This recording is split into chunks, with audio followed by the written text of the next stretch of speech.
Right. మొత్తానికి ఢిల్లీ ప్రజలు చాలా క్లియర్ కట్‌గా రిజల్ట్స్ ఇచ్చారు అంటాలో సందేహమే లేదు. బీజేపీ ఎగ్జిట్ పోల్స్ చెప్పినట్టుగా బీజేపీ దూకుడుగా ముందుకు సాగుతోంది. 42 స్థానాల్లో ముందంజలో కొనసాగుతోంది బీజేపీ.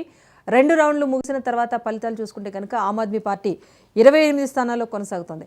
మ్యాజిక్ ఫిగర్ 36ను పోస్టల్ బ్యాలెట్ కంప్లీట్ అయ్యేసరికి బీజేపీ అందుకుంది. సో ఇదే ట్రెండ్స్ ఇంకా కొనసాగుతాయి. ఎంత అయినా కూడా ఆమ్ ఆద్మీ పార్టీ మళ్ళీ పూర్తి స్థాయిలో అధికారంలోకి వస్తుంది అని చెప్పలేమని చెప్పేసి ఇప్పటివరకు అయితే విశ్లేషకులు కూడా చెప్తున్నారు. సో బీజేపీ అయితే లీడ్లో ఉంది. సంకల్ప పత్ర మేనిఫెస్టో, 8th PRC అలాగే ట్యాక్స్ ఎగ్జంప్షన్ అనేది బాగా మధ్యతరగతి ప్రజల్ని ఆకర్షించే అంటంలో ఎలాంటి సందేహం లేదు. At the same time INDI కూటమిలో లుక్కలుక్కలు కూడా కొంత మైనస్ అయింది ఆమ్ ఆద్మీ పార్టీకి అని చెప్తున్నారు. ఇదే సమయంలో ఆమ్ ఆద్మీ పార్టీ 4వ సారి అధికారంలోకి తీసుకురావడంలో వ్యతిరేకత పూర్తి స్థాయిలో లేకపోయినా ప్రజలు కొత్తగా వేరే పార్టీకి అధికారం ఇద్దామన్న ఒక ఆలోచనతో వెళ్ళారనిపిస్తోంది. ఎందుకంటే గతంలో షీలా దీక్షిత్ కూడా 3 సార్లు అధికారాన్ని కట్టబెట్టారు ఢిల్లీ ప్రజలు. సో ఆ తర్వాత ఆమ్ ఆద్మీ పార్టీ కూడా 3 సార్లు అధికారాన్ని కట్టబెట్టారు. కాకపోతే 2013 తర్వాత ఈ స్థాయిలో ఇంత తక్కువ రిజల్ట్స్తో ఆమ్ ఆద్మీ పార్టీ ఇప్పటి వరకు నమోదు చేసిందే లేదు. సో ఈ రిజల్ట్స్ కొంత ఆమ్ ఆద్మీ పార్టీకి షాక్ అని చెప్పాలి. So Arvind Kejriwal postal ballot దగ్గరికి వచ్చేసరికి వెనుగంజలో ఉన్నప్పటికీ 2వ రౌండ్ ముగిసేసరికి కాస్త ముందంజలోకి వచ్చారు. అటు మనీష్ సిసోడియా కూడా. ఢిల్లీ సీఎం అతీష్ ఇంకా వెనుకంజలోనే కొనసాగుతున్నారు.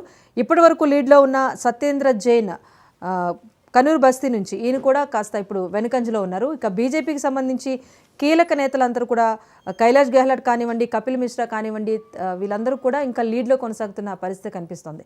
సెంట్రల్ ఢిల్లీతో పాటు ఔటర్ ఢిల్లీలో కూడా బీజేపీనే హవా చూపిస్తోంది. సో పూర్తిగా ఎగ్జిట్ పోల్స్ చెప్పింది నిజమవుతుందా అన్న పరిస్థితి ప్రస్తుతం కనిపిస్తోంది. ఇక కాంగ్రెస్ పార్టీ ఉన్నదే 6% ఓటు బ్యాంక్. ఇందులో 4% కూడా ఓట్ల శాతాన్ని అయితే సాధించిన పరిస్థితి ప్రస్తుతం లేదు. ఇక్కడ ఆసక్తికరమైన విషయం ఏంటంటే ఓటింగ్ పర్సంటేజ్లో మాత్రం ఆమ్ ఆద్మీ పార్టీ పెద్దగా తగ్గింది లేదు. ఎందుకంటే 52%తో బీజేపీ వెళ్తుంటే 43% ఓట్ పర్సంటేజ్తో ఆమ్ ఆద్మీ పార్టీ ఉంది. సో బలమైతే పుంజుకునే అవకాశం మళ్ళీ ఉంటుంది. కానీ పూర్తి స్థాయిలో అధికారంలోకి వస్తుందా లేదా అన్నది మాత్రం ప్రస్తుతానికైతే ఒక కన్ఫ్యూజన్గానే చెప్పాలి. ఇంకా ఢిల్లీ ఫలితాలు అయితే ఇంకా ఆసక్తిగానే కొనసాగుతున్న పరిస్థితి కనిపిస్తుంది. సో నెక్స్ట్ ప్యానెల్లో పార్టిసిపేట్ చేస్తున్నారు బండారు రామ్మోహన్ గారు, అనలిస్ట్. నమస్తే రామ్మోహన్ గారు. అలాగే బీజేపీ నాయకులు ఆచార్య గారు పార్టిసిపేట్ చేస్తున్నారు. ఆచార్య గారు నమస్తే అండి. నమస్కారం. ఎస్, బీఆర్ఎస్ నాయకులు నరేష్ గారు పాల్గొంటున్నారు. నరేష్ గారు నమస్తే. నమస్తే. వీరితో పాటుగా కాంగ్రెస్ మాజీ ఎమ్మెల్యే ఆరిపల్లి మోహన్ గారు కూడా పార్టిసిపేట్ చేస్తున్నారు. మోహన్ గారు నమస్తే. నమస్కారం. ఎస్ చెప్పండి. బీజేపీ ఆచార్య గారు చెప్పండి, అనుకున్న లక్ష్యాన్ని రీచ్ అవుతున్నారా? రిజల్ట్స్ చూస్తే ఏమనిపిస్తుంది?